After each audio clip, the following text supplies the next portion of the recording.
Welcome to the Bros Before Elbows podcast with your hosts Anthony and Tommy Masano, bringing you recaps, rumors, predictions, banter, and more, all the way from PDX and PHX, always from the top rope and always putting bros before elbows. What's up, man? Episode number 10, where we made it 10. The decade episode! The decade extravaganza. There's fireworks, there's cake, there's sparklers, there's midgets.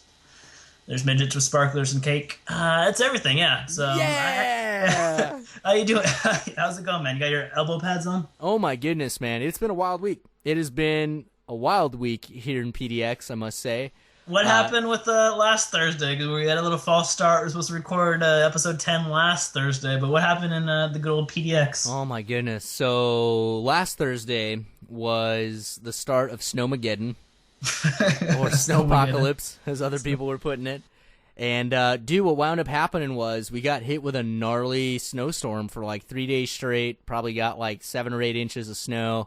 I'll throw some pictures up on Facebook and Twitter so all the fans and such, all the fellow elbow droppers can check out the mayhem that ensued. And Portland is terrible when it comes to anything snow-related when it sticks because the city itself is never prepared for it.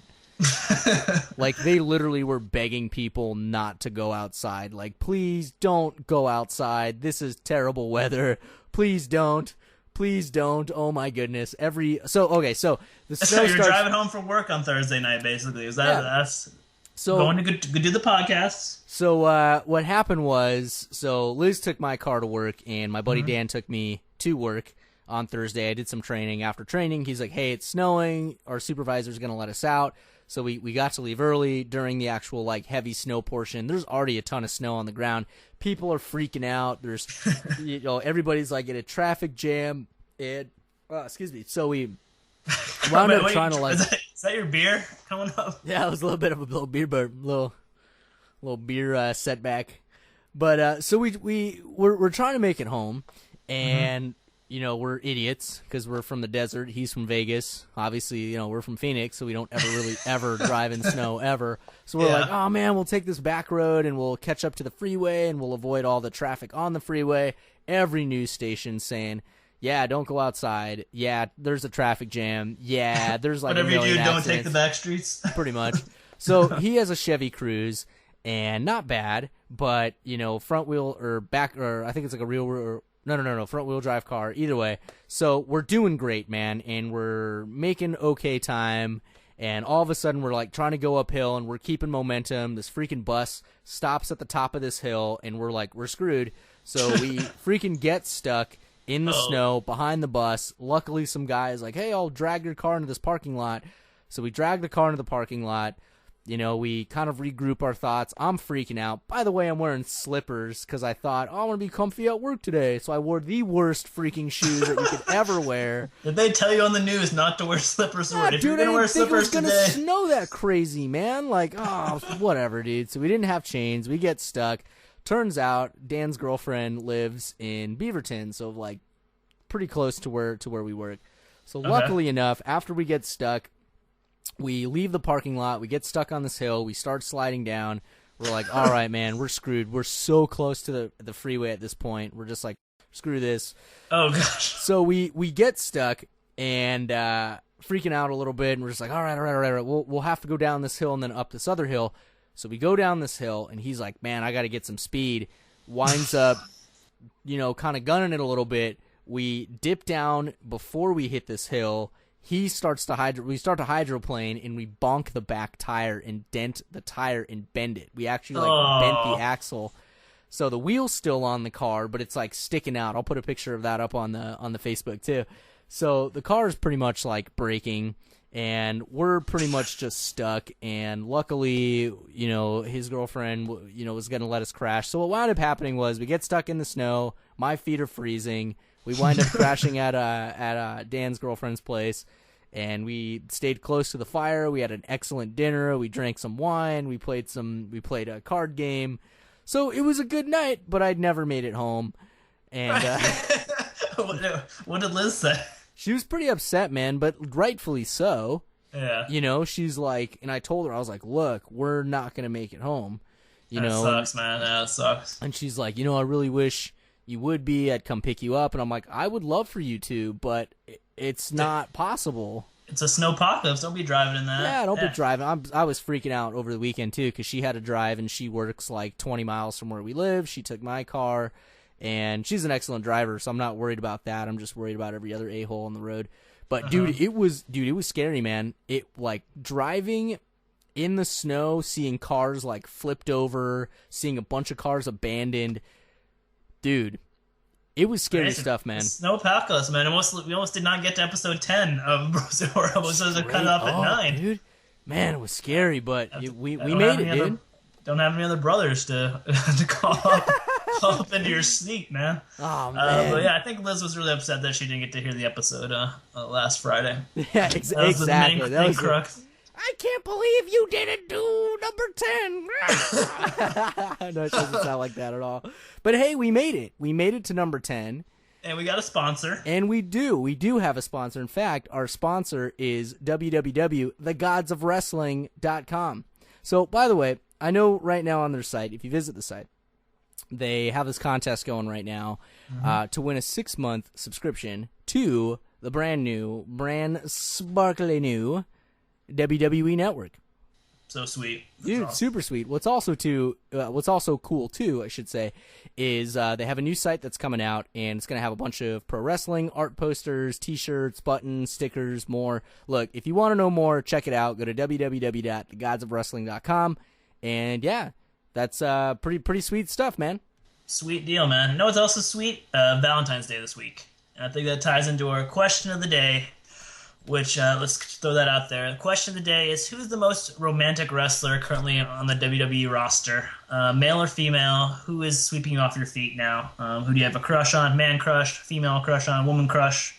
Whatever it is, whatever floats your boat, toss it out there. Think about that one, let it simmer in your head, and then we'll answer that back at the end of the show. Yeah, and I know we put that question up on the Facebook page, so we'll check out some comments, and we'll talk about that at the end of the show too when we get back to when we address the question. Facebook and Twitter feedback is always welcomed here at Bros Before Elbows. Yeah, man, we're trucking along. Number 10, you know, we're still working on the logo. We're not forgetting our goal of iTunes. It's hey, look, it's a slow but steady process, and this time we did not have any technical troubles getting the show set up. Number 10. Number 10. Straight up.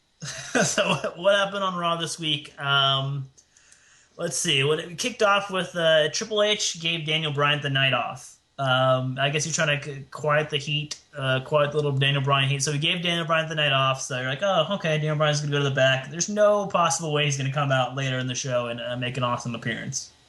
But he did, and Kane came out there, and he got on the mic later in the show, in the third hour, and he was talking smack, and basically saying he was apologizing for chokeslamming Daniel Bryan on SmackDown and interfering in the Rumble. We didn't apply that, but he applied other stuff. You can't mention the Rumble because you can't mention Punk right now on WWE TV. So Daniel Bryan comes out, knees him, and knocks him down. And yeah, so crowd chants yes. So I don't know if Bryan's going to still be in Elimination Chamber match, or he's going to have a match with Kane. I don't know where that feud's going to go. You know, to tell you the truth, it logically makes sense for him to feud with Kane, and then it logically makes sense for him to fight Triple H, because it's like going through the pecking order. You know what I mean? It's like, hey, if you're going to fight the boss, you got to fight my assistant. Rah, and then he fights Kane. Like, to me, it kind of makes sense, not trying to, like, not make any business of CM Punk punking out, but... You know, to me, it's kind of like, all right, well, look, if the dude walked out, hey, we still have this very logical storyline that we could work with, because if Daniel Bryan has a problem with the Machine, screw it, have him fight people in the Machine, which happens to be Kane, which I think is a very formidable opponent, especially because they were a tag team. Makes sense, right? Yeah, it's got all that history with it, and he's now corporate, and he's like super buff, and his head's like extremely large, and he freaks me out because he's got those slacks, and he's got he's got the tie, kind of, I don't know, it's a new like freakish way to be afraid of Kane, I think. Oh, the corporate man. side, imagine if he's your boss, dude, and he comes up to your cubicle. Ask you for the TPS reports. Dude, he's just got that death stare, man. That's what I love about his character, dude. He's just so like, oh, I'm just gonna stare through your soul and crush it. Pretty much. Oh, but man. it makes sense to me. So yeah, if they pull him from Elimination Chamber, cool, no big deal. I think you should use that type of pay-per-view to really push your mid-card guys like Cesaro, which I'm digging the name change, by the way. That totally makes sense. That's awesome. Yeah, I mean, if you put people, who else is in the chamber? You have Cesaro, Christian, Sheamus, Cena, Orton, and Bryan right now. Yeah, there you go. So you eliminate Bryan, but you still got two strong dudes, Orton and Cena. You know, that's rad. Cool, why not? You've seen it a million times, but I don't know, put them in a cool cage, I guess. Oh, man, I hate the pods, dude. I hate the pods. I don't. It should be cool, but it just looks so clunky on TV, man. I don't know. There's like, it kind of like, it doesn't make the ring that much bigger because they have like those grates around the ring, but the pods like take up so much room. I don't know. It feels like they're wrestling inside like a hamster ball, and I don't know if I'm down with the hamster wrestling, but I don't know. What's your thoughts on Elimination Chamber, like the match? Yeah. It's kind of one of those like pay-per-views where it's like it's a filler. It's a filler. It's between Royal Rumble and WrestleMania, like the two like granddaddy of them all is like two like the A and B, and it's kind of weird that's in between. It's almost like they could take a break from pay-per-views in February, and that'd be cool fit. You want to know what's funny is they have a gimmick pay-per-view like Elimination Chamber where the matches are taking place in an elimination, like in a chamber. But then they have Extreme Rules or they have TLC, and none of the matches are that gimmick. Or Hell in a Cell, for that matter. It's like, why isn't every match a gimmick match? Yeah, it should be, right? That would make sense. I don't know.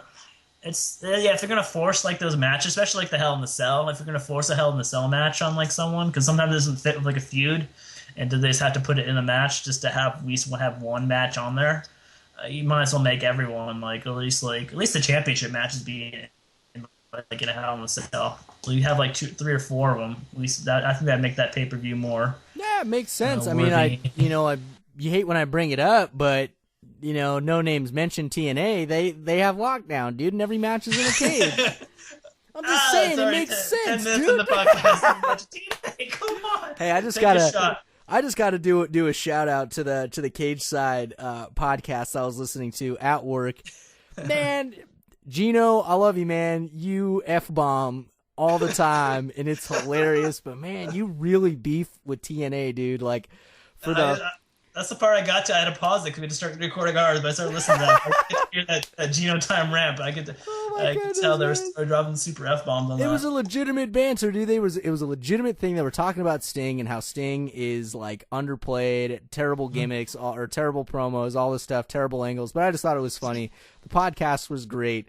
It was very entertaining. But I just it's just funny, man. People beef with TNA, It's like, let them be, man. Let them be. Liz even beefs with ROH. She's like, we're laying in bed, and I want to catch up on wrestling. And the first thing, she's like, you can put on anything you want, no ROH. I'm like, why not? She's like, it looks like it's filmed in the 60s. And I'm like, this is low budget. This isn't like, come on. You're spoiled with WWE, which is great, but it's like, man, you got it. It's ROH, man. That, dude. That's like, I don't know, it's champagne and like Mad Dog 20, 20, yeah, 20 whatever. Let me sip on a 40 with Big E and watch some ROH. I know, Big E's probably doing that right now. I'm sure he's doing that, yeah. Straight up, man, just funny. Like, people beef with these promotions. I just think it's funny. Like, I don't care, dude. I'm indifferent. I'll watch whatever. Yeah, they all have they're all like, they have their warts and they have their bright spots too. So you gotta take them for what it's just like. Yeah, different. Like watching an indie film or listening to like an indie band, and then listening to like a high production band that's like all producers and like great recording a great studio, and then hearing the band that just recorded in their garage. And sometimes those have good moments where they could be better. Yeah, man. It's like the first time you hear a demo tape from Magic Boom Boom and the Hockey Sticks. And then you listen to like a Katy Perry album, you know what I mean? It's like, come on, it's night and day, let it be. I don't know. Magic Boom Boom and the Hockey Sticks. They should be our next sponsor, if that's even a band that exists. Oh, they definitely exist. Got to do. Okay, everyone go Google that. Pause this and go Google that, and then come back in 5 or 10 minutes. But, Oh my goodness! But you know what? What were we gonna say? I would say, but we just mentioned Cage Side Seats real quick. But thanks for everyone on Cage Side Seats who comment on our last show real quick. So yeah, good snaps, claps, dap, elbow bump for everyone on there. That was really good. Don't hit your elbows. Bionic elbow. Yeah, Bionic elbow, everybody. Yeah, that was really cool because we posted up on Cage Side, and they're always very supportive of us, and they a lot of people comment on that, and that was really cool. Yeah, man, rock and roll. We're just gonna keep making them, so check it out. Yeah. Okay, so now, what else happened on Raw? What? What were you gonna say? I was gonna say, well, yeah. With Ray, this actually ties into what I was about to spiel on here. Mega Battle, dude. Mega Battle not really includes Rey Mysterio, whatever, he gets punked, but Bray Wyatt, dude, the Wyatts in the Shield, in the domination stare down. It was glorious, man. That's the way they did it. That's the way they've been teasing it, man. They keep, either the Wyatt family will go out and, kick someone's ass, and then the Shield will pop up, and they'll cut a promo on them, or the Shield will win, and they'll be walking back up the stairs, backing up through the crowd, and then the Wyatt family, the lights will go out, and the Wyatt family will come out. It's just been a really good build for this feud, and it's just man, it's intense. It's what I like about it is you don't know who's gonna win, who's gonna come out on top of the Elimination Chamber. It's 3-on-3. They've both been on a hot streak. They both had their wins. They both had their losses, but I don't know. I don't know who's gonna win. I don't know who to pull for. It's pretty sweet, dude. It is. Honestly, man, you hit it right on the head. Who is it? Who's going to take the cake? Who is going to win the battle? Obviously, you've got some beef going on within the Shield. That's going to play a factor in the fight. But at the same time, when it comes to having the trio versus another trio, man, this is going to be a huge match. I would watch Elimination Chamber strictly just for that one match. Yeah, I think a lot of people are just gonna buy it just for that match, man. It's just that's worth your price of admission right there. I mean, that's gonna steal the show, no doubt. That's gonna be anarchy, and there's gonna be run-ins and chairs, and it's gonna be crazy. Mega Battle. It sounds like an anime, battle between Godzilla versus King Kong versus Dragon Ball Z or something like that. Mega Battle. Mega Battle Bundaru. Oh man, what's that? The Clerks you remember the Clerks cartoon? Yeah. The bear and the panda bear and the Transformer or something like that. I don't know. Oh my goodness, people get inside of the Transformer and then Transform and then just murders them. There's blood seeping through the Transformer. Oh man. What a great show. Too bad it got canceled after one episode. It got canceled after one episode, and the DVD they made only had 4 or 5 episodes on it. Oh my goodness. So funny. Gee freaking whiz. But dude, Bray Wyatt crushed Rey Mysterio with that Sister Abigail, dude. There was a gif of it on Cage Side, man. I watched it 1,000,000 times. What a slam, dude. Dude, man, he just he caught him mid-move, and he caught him mid-air, and he just was one fluid motion and just killed him. He killed him. Killed him dead, dude. Rey Mysterio was dead, dude. It's man, it was perfect move, and I love that finisher, man. That's what proves that just having a good finisher like that could really make a character and really puts them over to the next level. And I think that's also Roman Reigns' spear. That spear has been protected so much too, and that's taken him to another level. I think that's what helped him kind of fly past Ambrose and Rollins a little bit. Yeah, I would think so. It's the way that they are, the wrestlers are. You don't, what's a good way to put it? Less is more. Mm-hmm. You know what I mean? You see them together, but you don't always see them fight. And if you do, you're watching Luke Harper fight, or you're watching Eric Rowan fight, or you're watching Dean Ambrose fight for that matter. But it's you get these mega dudes, just these the kind of the main focal point of the faction. And you don't really see them wrestle a whole lot. So when they do, it's oh, this is going to be good. And it has been consistently good if not incredible each time those dudes fight. So that's why I like this mega battle, dude. Like the way Bray has been booked and the way Roman Reigns has been booked, even as the second to last guy in the Rumble, which he got robbed by the way, whatever. But man, two strong dudes, man. Oh, it's gonna be so good. Yeah, they had a stare down on Monday Night Raw where like the Shield was about to go back to the crowd. Like it was after their match with the Mark Henry. Like they were coming back, and then like the lights went out. Then the Wyatt family said like we're here, and their music cut. They come down the entrance ramp, and they're like they come up to the ring ropes, and like the Shield was about to leave, and like Roman was like no, f this. I'm gonna go back to the ring. So Reigns goes back in the ring, and they stare across the ring ropes between each other. And then Reigns jumps in the ring, and you think Bray jumps up onto the apron and think he's going to go in, and he fakes back out. So I was like, oh, man. It was like, yeah, we were like that close to having Bray Wyatt and Roman Reigns in the same ring. That's a great build, though, man. Yeah, it's huge. Yeah, it's a huge build. And next week's Monday night's their go-home show. So the pay-per-view is on the Sunday after next, so... We got one more Monday Night Raw and a SmackDown to build it up, and then we're in the Elimination Chamber. So that's gonna be sweet, man. Oh, it's gonna be awesome. I can't wait for the day when somebody breaks that chair over Bray Wyatt. Breaks the rocking chair. You know it's gonna break, dude. Someone's gonna do something to. I want someone to steal his hat and run around, like play monkey in the middle with it. Oh, man, I can see Santino Marella doing that and just getting destroyed, dude. Getting crucified in the ring. Oh, my goodness. Santino.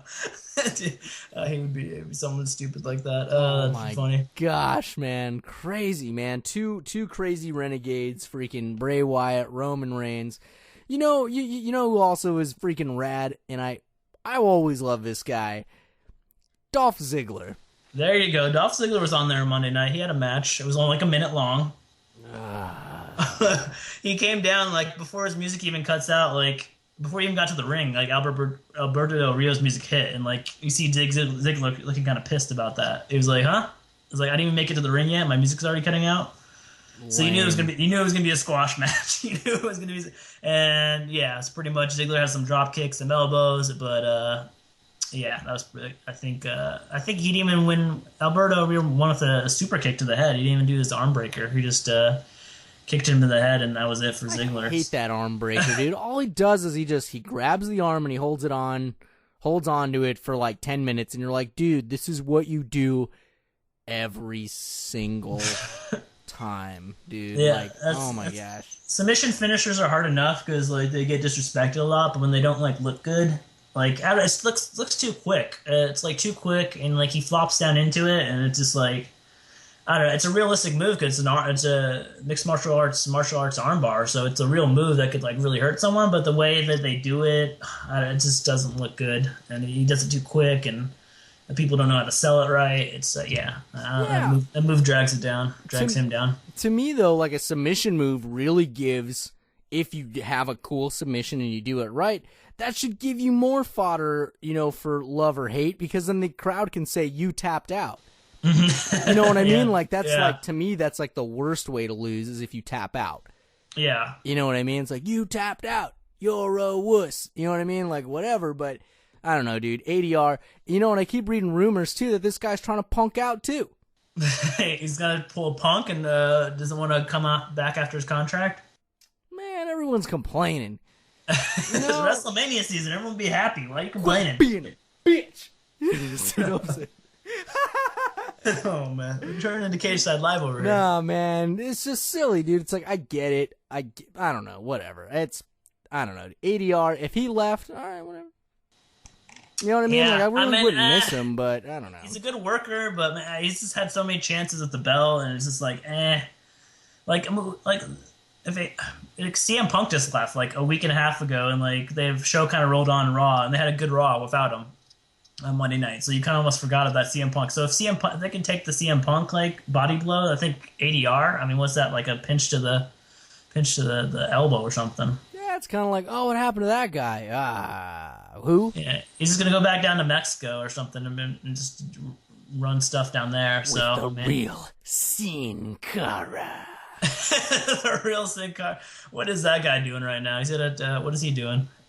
He's taking tequila shots, eating tacos, wrestling. Wrestling, Lucha Libre style? Yeah, man. Hopefully he's not Botchkara down there, man. I don't know. Yeah. I'm sure he'd be in his element. But you know what? One thing that pops out in my mind, too, speaking of Dolph Ziggler. Back to Ziggler, okay. So back to my man, Ziggy's. So I think there's a great storyline that could happen if this Yes movement keeps moving forward against the Machine. I could definitely see Dolph Ziggler pairing up with Daniel Bryan in a faction called Rage Against the Machine. Because Dolph Ziggler has a legitimate case. The dude won the belt.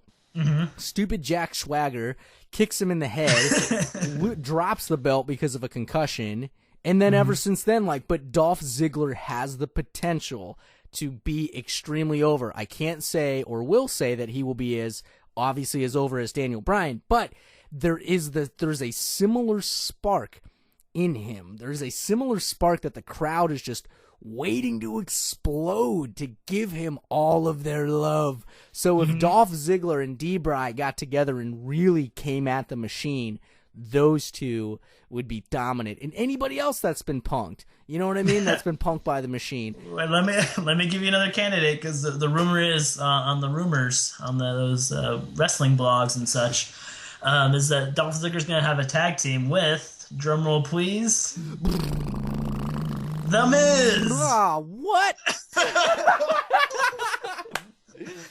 That's a kick to your nuts, to your faction there. What? The Miz has to join your faction. I'm sorry. No.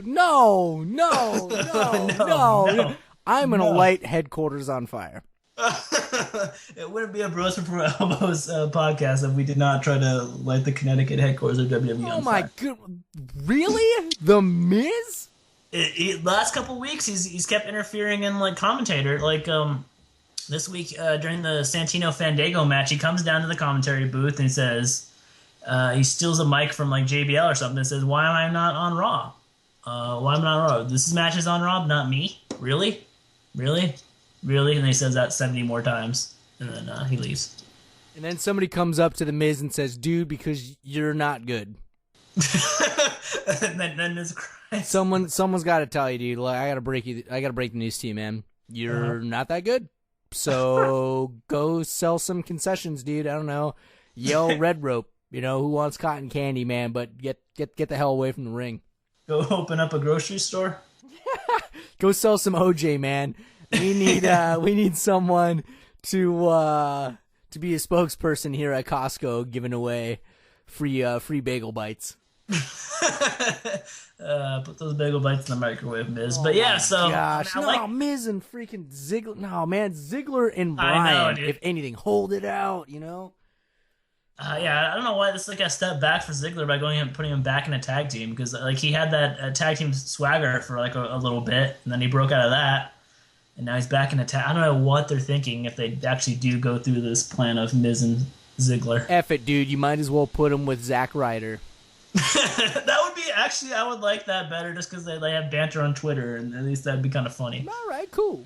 I think that's an improvement from Miz, but I might be in the minority there. Oh my gosh, man! But I think it'd be cool, man. A Rage Against the Machine, backing the cause against the Machine. It's a part of the movement, but I don't know, man. There's a lot of changes going on, man. There's a lot of new construction going on within the walls of WWE, especially with Batista coming back, man. I still don't know how to feel. I don't know, man. He had his best showing on Monday Night Raw. He came out after the Ziggler Alberto Del Rio match, and he saved Ziggler, actually. So this is another case of Ziggler getting punked, because after the match, Alberto Del Rio got him in the cross arm breaker, and he wouldn't let go. So Batista comes out and saves Ziggler and power bombs Alberto Del Rio through a table. Ooh, Spanish announce table? No, there was no Spanish announce table. That'd be fitting, but no, the regular announce table. So I think they went 2 seconds without an announce table. But yeah, so that sets up. They actually booked the match afterwards. Alberto Rio versus Batista at Elimination Chamber. So it seems like they're just like shoehorning that, like they're like forcing it, like it's like your vegetables at the end of the good meal. You're like, Did someone ask for broccoli? No, nobody asked for broccoli. Well, look, I got like 6 things of broccoli in the back that I need to give out, but we don't want any broccoli. Shut up. We promised broccoli a WrestleMania title match too after he signed this 2-year contract. Oh my gosh! Somebody say broccoli burgers? No, no one said that. No one wants broccoli. Yeah, so Alberto Rio Batista is your broccoli on the Elimination Chamber. I don't know, maybe that's like your snack break. Could be a snack break. I don't know. Just put some tight pants and a tracksuit on some broccoli and just force it on everybody, right? Get that broccoli a nose ring? And a belly button tattoo and terrible back tats too. Oh, Batista. Bootista. That is so true, man. Oh my goodness, man. That's the thing with Batista is he has no gimmick, and that's his gimmick. It's supposed to be the animal, and I guess it's supposed to be gimmick. It's supposed to be has a short temper, so I don't know. That doesn't really work as a face, and I don't know. He's just like he's slow, and he's been gone for 2 years, and I don't know. And he's been lifting weights, but I don't think he's been on the exercise bike or anything. Yeah, so we got that. Man, you know we got a lot to go through still with the with our podcast and our show here. We're actually gonna take a quick little break. But as far as there was WWE.com Editor's Choice, which we'll get into after our break here. 8 Dream WrestleMania matches. So there's definitely a lot of good stuff to talk about in here. And of course, everybody's favorite, we're gonna jump into some TNA. We're going to talk about how awesome MVP is and how awesome EC3 is. No, I'm joking. Maybe time not. permitting.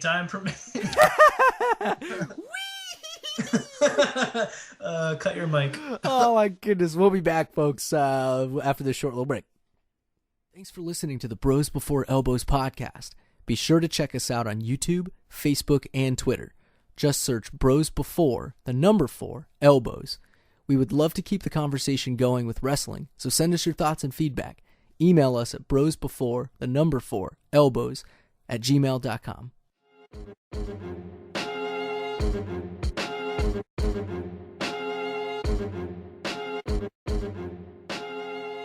Welcome back to the Bros Before Elbows podcast.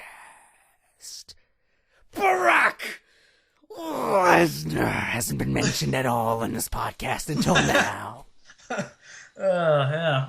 I don't know what he's doing. Yeah, I hear voices in my Brock Lesnar.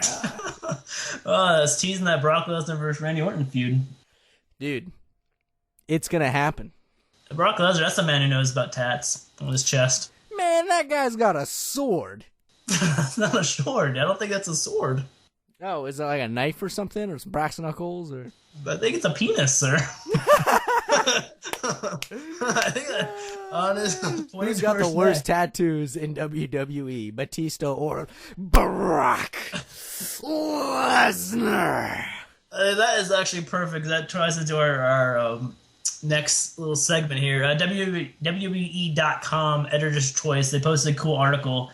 I saw it through CageSideSeats.com. They posted it up, and it was the 8 dream matches for WrestleMania 30. So these are like fantasy booked by the editor of WWE.com. Oh my goodness! And they make you want to throw your pants up in the air and just like throw all the money at the WWE Network and just like fly out to New Orleans and just try to sneak into the arena. Basically, it's 8 awesome matches that they have booked. It's pretty sweet. At number 8, Big E, who recently just traded his name Langston for a couple of 40s and a Segway. Do you think that's a fair trade?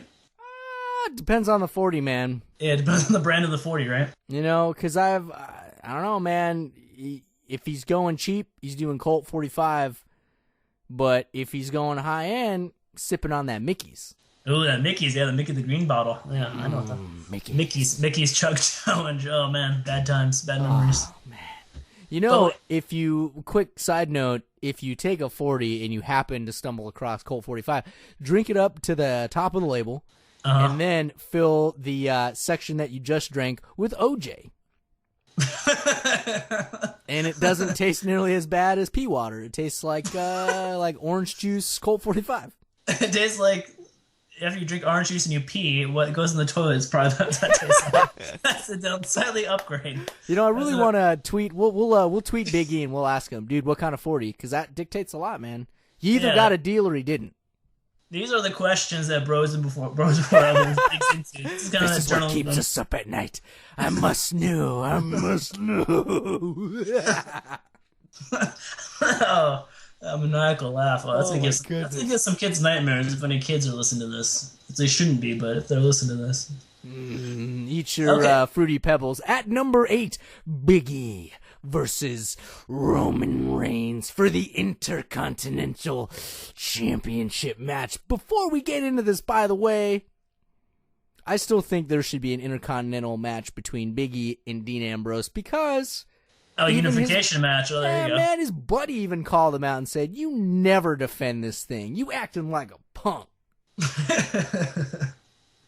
Hey, dude, they should open challenge to the locker room on Monday, and Mark Henry came out and just totally whooped up on Dean Ambrose. So, Mark Henry, Big E connection. Maybe that's what they're teasing towards, I guess.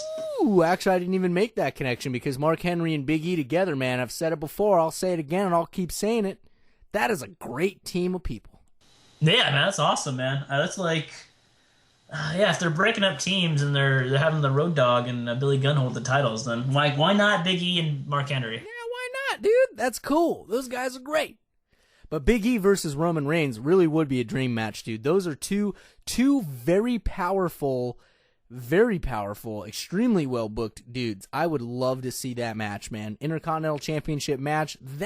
These are the types of matches that bring prestige to the titles. This isn't Schmoville anymore, man. This is like, if you're gonna make this title worth anything, you are going to put the contender against a really strong title holder, or vice versa. You're gonna put the title holder against people that are actually formidable opponents. Mm-hmm.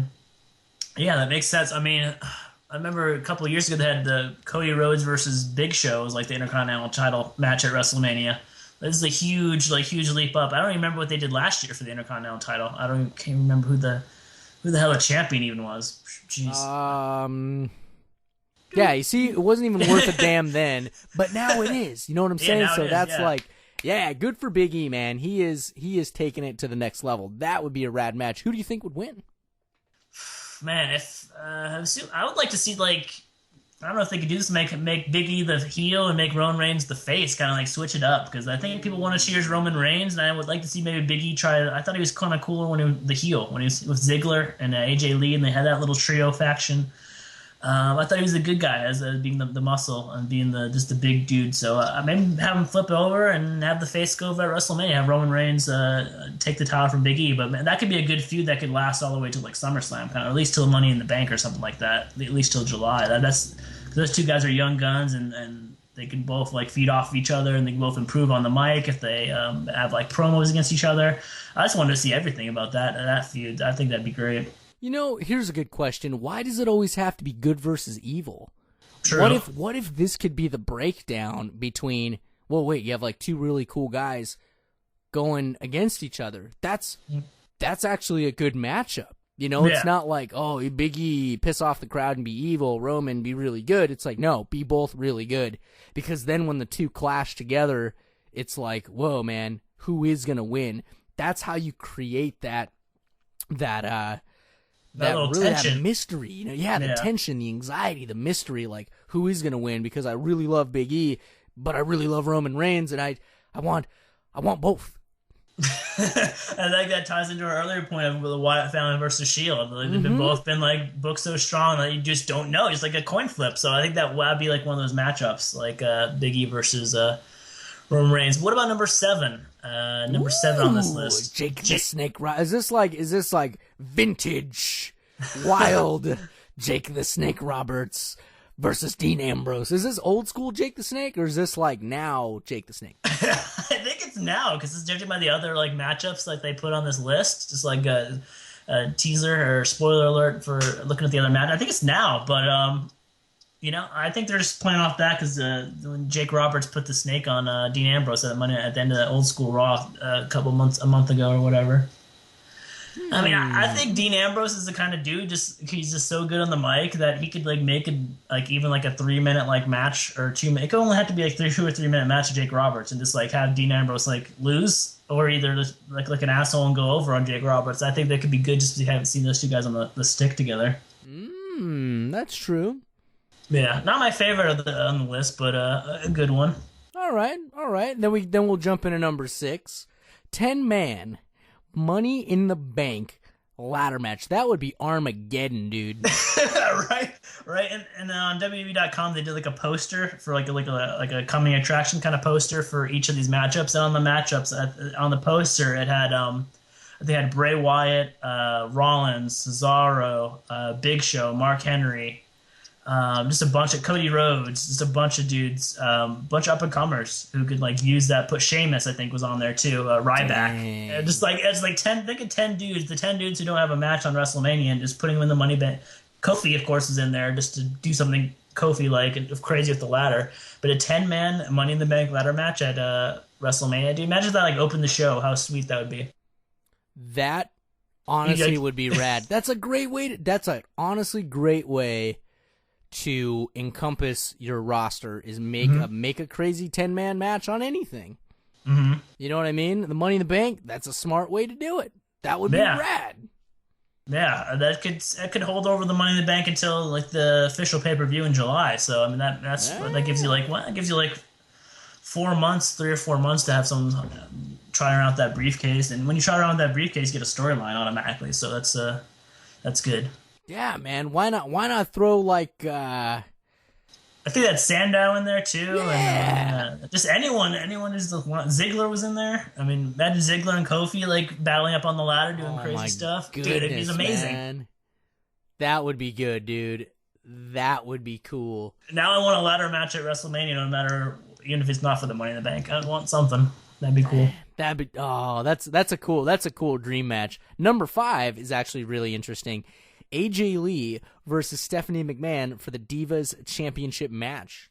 I didn't read the little caption on this, but yeah, that'd be cool just because, hey, you get a Divas match on freaking WrestleMania for once. And it's actually defending the title.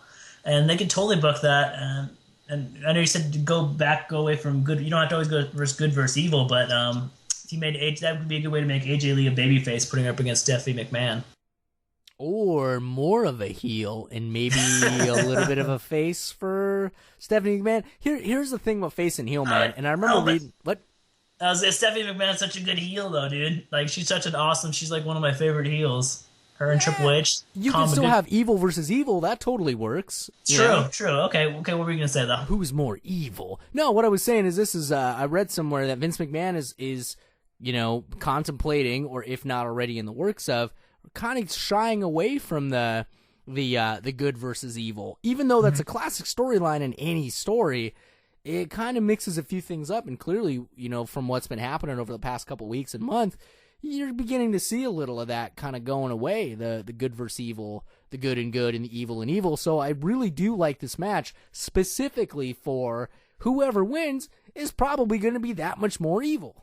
The ultimate evil, yeah, there you go. It just makes it that much stronger, but it doesn't always have to be the good guy versus the bad guy, because even though it kind of polarizes and confuses the crowd, it gives it more of that, more organic. It's like, no, man, I really like AJ Lee, and then your buddy looks at you and it's like, no, man, Stephanie McMahon. It's like, no, man, they're both evil, but no, man. You know what I mean? Like, it kind of those good debates, those good barroom debates while you're drinking a beer, watching that's what wrestling is built on. Like, that's a huge part of it. So I think it's another great dream match right there for.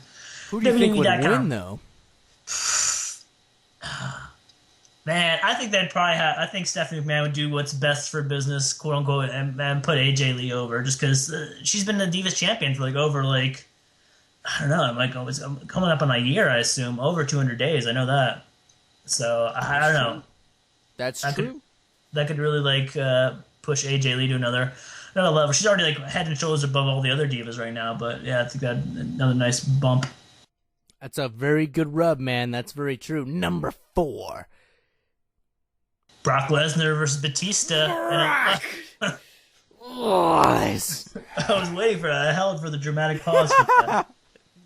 versus Batista. Simply Bautista. Batista. Nothing else. Last man standing match. I think they're trying to play into like their MMA roots. Brock Lesnar had a really successful MMA career, won the UFC heavyweight championship. Batista beat up a guy who was really fat in like in front of 200 people in like a gym. But have you ever seen Dave Batista's MMA match? No, but I immediately got a visual in my head of a boatyard brawler. It's kind of like it's like a couple levels above that. It's basically Batista. There's like some like it was a MMA show in like Rhode Island. Like they had a bunch of opponents drop out before, and they picked up like this guy I've never heard of. And then just like this heavyweight, I think you had like maybe like a 1-5 record, or like a 1-2 or something like that. And he was just like an overweight heavyweight. I don't think he'd been weighed the heavyweight limit. And then it had Batista. It was like a super muscle dude and this big chunky dude, and it's just horrible to watch. If it's on YouTube still, you got to check it out. It's Oh my goodness, is this Kimbo Slice? That's his name. Kimbo. What do you call him? Boatyard Bill? Boatyard brawler. Boatyard Brawler. Okay, yeah, Kimbo. No, yeah, Kimbo Slice could like. Kimbo Slice could kill both those dudes. Why is it Kimbo Slice? Dude, if Kimbo Slice came to WWE, I would be his manager. You'd have to be like, you'd have to dress like Kevin Federline or something like that, or something. You'd have to like have a do-rag and like gold teeth. That'd be awesome. Nah, man, we'd ride in a boat every time. Well, like ADR's old gimmick, like where he came out with a different car, different boat every time. Different boat every time. In freaking Kimbo Slice's finisher could be the Python Punch. The Python Punch from World Tour N64. Straight up, dude. The Python Punch. That would be awesome, man. I would like to see Kimbo Slice and Alberto really feud, and then you come out with your boat and just run over his car in your boat. Just like crush it. Just come out like just monster truck it. Oh my god! I would love to see a Royal Rumble. Kimbo Slice comes out and just Python punches everybody and lays everybody out in the ring, and then Santino Morello comes out and just like pushes him over the top rope. Well, Kimbo Slice celebrating on like the top turnbuckle or something. Exactly, dude. That would be hilarious. Nah, man, but I gotta check out this Batista match against Joe Schmo. Random guy they found at a bar that couldn't pay his tab, so they, instead of making him wash dishes, they made his ass get beat by Bautista. Yeah, so I think this might be one of the worst ones, because I think everyone would be rooting for Brock Lesnar at this point Absolutely, in that match. dude. He has to knock out Batista somehow. Yeah, it would be cool because it's like, oh yeah, you got two guys that just came back, but Brock Lesnar would eat him alive, dude. Yeah, Brock Lesnar, like the way he's like in shape, dude. Like I don't know, man. He could like looks like he could go play in the NFL or go on a wrestling mat and go wrestle some top amateur wrestlers. He just looks in such good shape right now. You know what I'd like to see, and I wish he was in better condition, but Brock Lesnar versus Kurt Angle, and I'd actually like to see them like actually wrestle. And I love TNA. But man, there was a Bobby Roode match versus Kurt Angle out of the 10 million times they've wrestled where they legitimately wrestled. They actually did like cool wrestling, legitimate like grapple wrestling, shoot wrestling, freaking dude. It was rad, but I would love to see Brock Lesnar versus Kurt Angle because you would actually see like, oh my gosh, this is legitimate wrestling, and they would do it extremely well. So I would say asterisk number 4 next to number 4, Kurt Angle versus Brock Lesnar. There you go. Kurt Angle versus Brock Lesnar in a best that 2-3 falls or a last man standing. That'd be sweet. Oh man, that would seriously be sweet. Yeah, I mean, I just wish Kurt Angle if he was in better health, like you said. But yeah, man, that'd be crazy. Into number 3, The Undertaker versus everybody's favorite American soldier, John Cena. Where's the one? Oh, there you go. That's waiting for the bird fluttering. Oh man, that's a sick ass rap too, man. That's some beat. Yeah, I downloaded it for little Tommy, my little 4-year-old dude. Baby John Cena Mark. He's entered the bathtub the other night to John Cena's theme song. That's awesome, man. But that would be a good match too, man. Undertaker versus John Cena, I think would be a great match. you would definitely get the John Cena deer in the headlights. How come he kicked out of that face? You know, like I love that face. It's a great face. I must admit, I mark out to that face. Oh man, I'd like to see him try to do like he does his little top rope leg drop, try to top rope leg drop Undertaker through the table or something. That'd be pretty sweet. That would be sweet, dude. That would be really cool. But I think that'd be really good, man. It'd be like the time John Cena wrestled The Rock, and they had the first one. The first one was good. The second one was that was a pile of something. But I mean, the Undertaker, man. The Undertaker, I think like that's another one where you're like, I don't know who could win, dude. Like, would they give it to the face of the company, the clear face of the company, the real face of the company, the guy who makes the most money, who's on the Fruity Pebbles boxes and on ESPN, or would they give it to the Undertaker? That'd be like the coin flip right there. Give it to the Undertaker because he has been the face longer, way longer than John Cena. So look, man, if you ask any wrestling fan, I'm going to give you two names, Undertaker and John Cena, who's been in it longer. Clearly Undertaker. Yeah, I think that'd be a good like survey. Like who know? Like if you ask like 100 people on the street who would know more, Undertaker or John Cena, I think that'd be close. It would definitely be a good match for sure, but I would say give it to Undertaker because he's crazy enough to do that. You know, he's crazy enough to take like 10 AAs, you know, and still get up. And that's the thing. Like John Cena would be kind of flabbergasted. Like, how can anybody beat this man? That's the thing that I love about the streak. And I know it's one of our questions that's coming up after, but yeah, we'll touch base on that. So we'll leave that sidebar parking lot, put that in the side here. I would say Undertaker takes the match is what I'll say on that. Yeah, I don't think John Cena needs like the rub. You're talking about giving rub to people with the AJ Lee, Stephanie. I think John Cena's he's at the top anyway. You can't if he ends the streak. Like it's just like piling on, dude.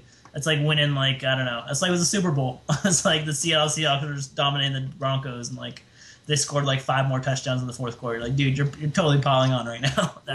You know, it's like the Undertaker to me, especially the prestige of that match, is like.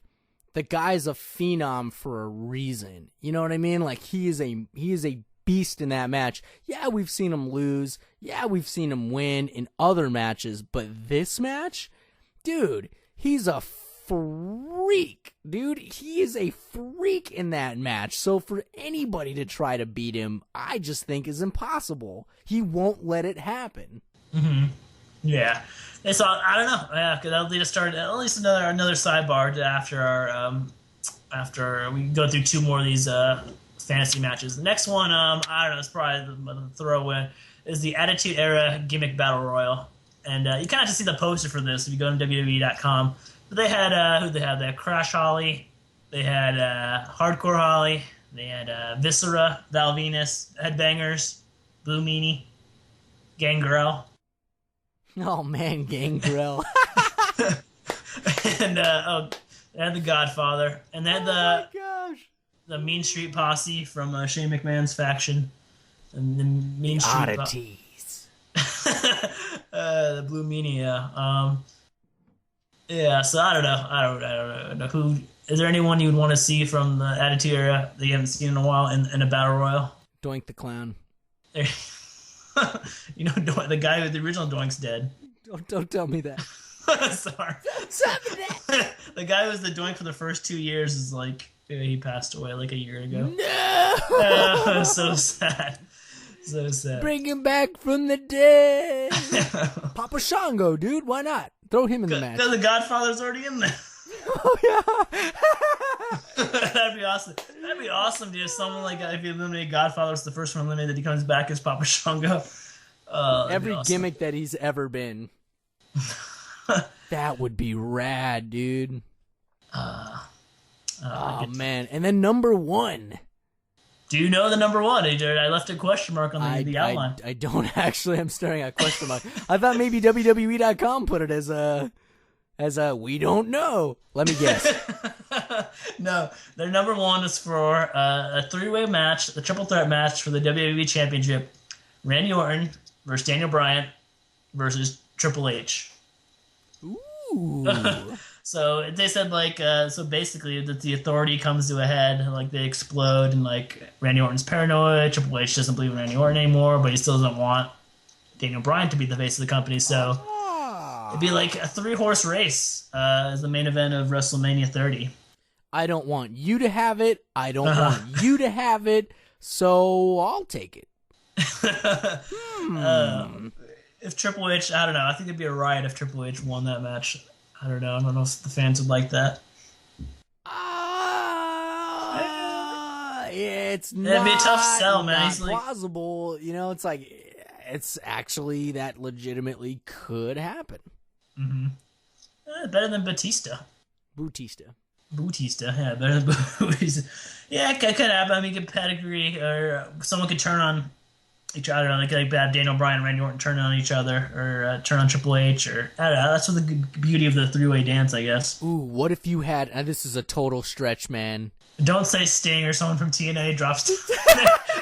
That's where you're going. Just mute your mic and just walk away. No, man.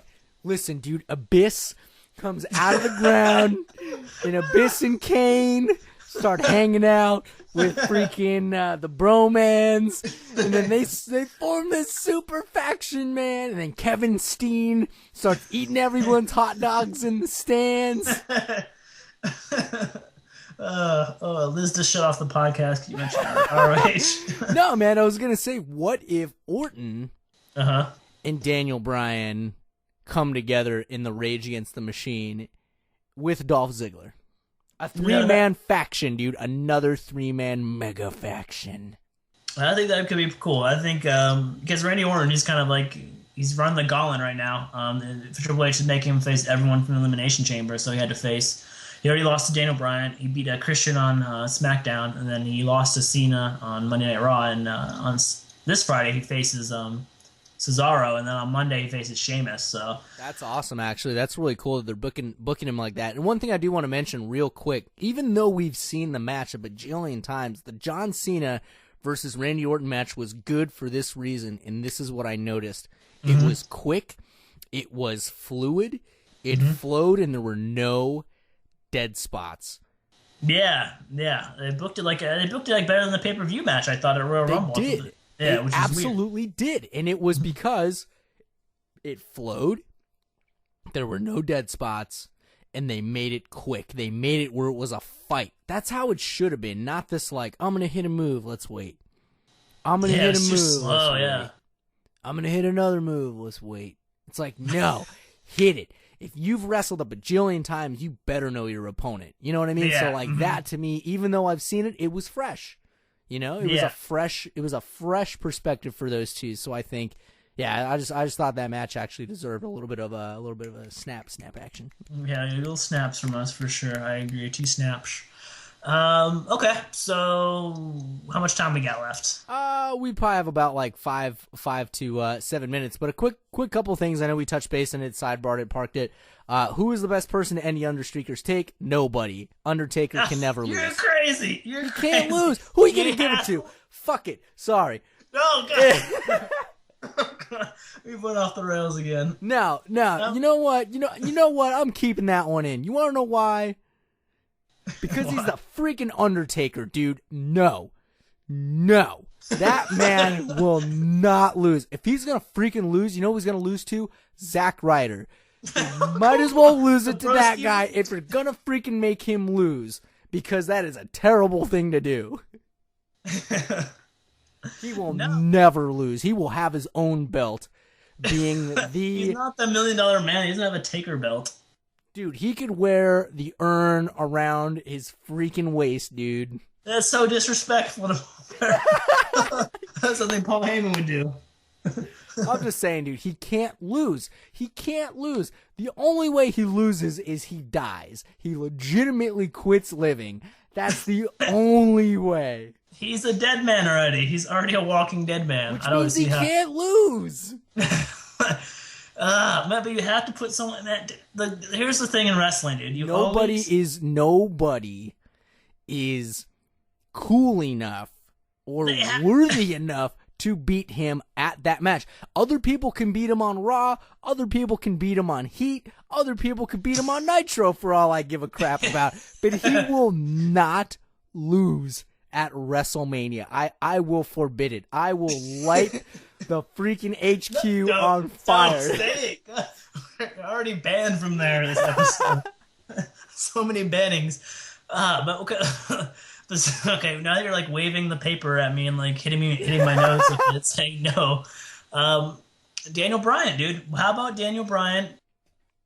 The ultimate underdog, dude. Like, he can't get respect from the authority. He can't hold the title for more than 5 minutes at a time before someone cashes in on him. Why can't he beat the streak, man, and put him out of that next level? No. He's the ultimate underdog. You know how crazy that would be if he actually did it after CM Punk failed, after Shawn Michaels failed twice, after Triple H failed 3 freaking times? You know how awesome that would be? Dude. No. He's got a beard. No. He's got a beard. Dude. No. Okay. It just can't happen, dude. It just, as much as I love D-Bry, and I love D-Bry, but he just... No, man. It can't be, because it makes me think, dude. You got great dudes like Stone Cold that you could have win. You know what I mean? You could have great guys like, I don't know, hell, man. If you're really gonna make it crazy, you might as well have Kane beat him because that's his brother. You know what I mean? It's kind of like that's not the worst. He's already lost twice. I don't know why he'd get a third match. Not Triple H. He just can't. You know. Okay. Wait. One more home run swing. It's not Sting. A spoiler alert. If it was, it would have to be Sting. No. Shut your damn mouth up, dude. Put down your beer. Put down your craft ale or whatever the hell you're drinking over there. Okay. My one last home run swing. My Hail Mary. My 3-point shot at the buzzer. The thing of wrestling is you always, as an old man, you always put the younger talent over, and the hottest young talent over who could actually build on the streak and could get some good rub from it. Roman Reigns. Roman Reigns spear. He gets his little babyface run starting this year, starting with this WrestleMania, and it builds up to the streak. It has tied in back into the Shield when they triple powerbomb the Undertaker through the table, and Roman Reigns at WrestleMania 31. Spears Undertaker, and boom, you got a streak breaker. 5 spears, but he's got 5 spears. He's got to be booked for 5 spears, but he has to take 3 tombstone pile drivers. Oh man, wait, Roman Reigns tombstones pile drivers Undertaker? No. He takes 3 tombstone pile drivers. And he then Undertaker takes 3. And then, oh my goodness, you have any idea how much, dude, the crowd would poop themselves in anticipation. The first one is like, oh, it's over. All right, cool, we hit it. Oh my goodness, Roman Reigns freaking kicked out. Oh, this is crazy. Then you buy yourself another 6 to 7 minutes. Oh my goodness, they're going at it. It's a freaking spear. Oh my God. He goes 1. Not even a 2 count, dude. A 1 count. Bang. This is the spear. Disrespects it. Cause he's the Undertaker, and it's the WrestleMania match, dude. This ain't little league, man. This is the big leagues, dude. So spear number 1, dude doesn't even get a 1 count. Bang, pops up immediately. Fighting. Kicks him, does whatever. Bang, another spear, dude. 1, 2. Ooh, that was close, but not close enough. Oh, battling. Goes for the 3rd spear. Oh my goodness, this has got to be it. Pops up after a 2 count. Oh my God. Screw it, dude. It's another 1 count. Oh my God, how does he get up on a 1 count after 3 freaking spears? Battling. Undertaker, they're squaring off, looking at each other. They're both fatigued, both gasping for air. Oh, another punch, another kick. Somebody gets slammed down. Roman Reigns gets slammed down. Gets kicked again. Tombstone pile driver. Oh my gosh, number 2. This is it. The dude hit 3 spears, and this is the 2nd tombstone pile driver. Dude gets a 1 count. 1. Boom! Oh my God! What is going on? Joey Styles on the mic. Woo! Freaking! You got Ric Flair freaking a fudge out, dude. You got everybody spilling their beer, throwing their popcorn in the red rope everywhere, man. There was cotton candy strewn. all over the audience. What's going to happen? Everyone's fighting their nails. Dude just took 2 Tombstone pile drivers and kicked out after 1. Who's going to win at this point? You hit another spear. Oh, my God. Number 4. Oh, my God. I don't know what's going to freaking happen. Battle. Dudes are taking a little bit of a breather. I probably get a submission here and there. Buy yourself some time. Dude grabs the rope. Right? Cool. Whatever. Rope break. Going back. Fighting. Spear number... No. Spear number 5 doesn't come until after the 3rd Tombstone pile driver. The 3rd Tombstone. This is it. This is after a long, arduous battle. You have Undertaker and Roman Reigns. Undertaker hits him with the 3rd Tombstone pile driver. That is it. The crowd is dead. The crowd knows it is over. Oh, God. And that is it. You see 1, 2... kick out. Oh my God. Oh my God. He just took 3 Tombstone pile drivers and he's not dead. Roman Reigns is not freaking dead. Sweet Mary, what do? We keep watching. That's what we do. We can't take our eyes off this crazy match. There's a tire fire. There's a dumpster fire. Everything's on fire. The pyrotechnics are going off. Everybody's freaking out. Oh my God. What happens next? A spear! Spear number 5. But spear number 5 is not in the ring. Spear number 5 goes through. No, you know what? It is in the ring. And both of them go through the middle rope. Oh my God, this spear is so devastating. They both go on the outside. You give yourself an 8 count. 7. 8. They both get into the ring on the 9 count. They're both looking at each other. Hell, just to make sure that the dead man is dead, Roman Reigns picks his silly ass up, puts him in the corner, turns him upside down for a tree of woe, and hits him one more time with a spear. He kills him dead. He has to know that he's dead. He's chopped the head off the zombie. He's litting the body parts on fire. It's a 1. It's a 2. 3. Oh my God. Roman Reigns has just beat The Undertaker in the WrestleMania 5 million match. Oh my God. Joey Styles, get him EMTs or something. He had a terrible heart attack right there. That's how that match should be booked. If Undertaker's going to lose to Roman Reigns, that's 6 spears. After that, just end wrestling. Just wrap up the NWA. Just close everything. Just close the story. We're done. We're closing down our offices in Connecticut. Wrestling is over. You can't top that. Yeah, wrestling's over. This is the never-ending story of pro wrestling. It's over. You can't top that. Dude, I was actually playing that out all in my head. Like, oh my God, this would be effing incredible if this actually happened. But if that's how it goes down, dude, it's got to be 6 finishers, dude. All right, man. I think we just got to end the podcast on that. Question of the day, I can't even answer it. I'm just going to say you can't top that. Oh, my goodness. Hang on, man. We got to give a shout out to I think his name was Kevin. Kevin Rodriguez on the Facebook page? Yeah, I want to give that guy a shout out, man. We put the... Question of the damn bros for Elvis. He was the first one to answer. Yeah, and that's freaking rad. I want to give that guy a shout out. Oh my God! He answered the question. Joey's the run of the question is who is the most romantic wrestler currently on the WWE roster, male or female, who is sweeping off your feet? And for me, I think it was Bray Wyatt or Emma. I'm not just gonna leave it at that. Just let you guys ponder that. What's your answer? Dang, that's a great question. We're time limited. We might be kicked off the air like Nitro on those back in the day. You want to know who I thought was extremely pretty that swept me off my feet? Layla. Oh, the English Liz. She got the British accent. She was beautiful.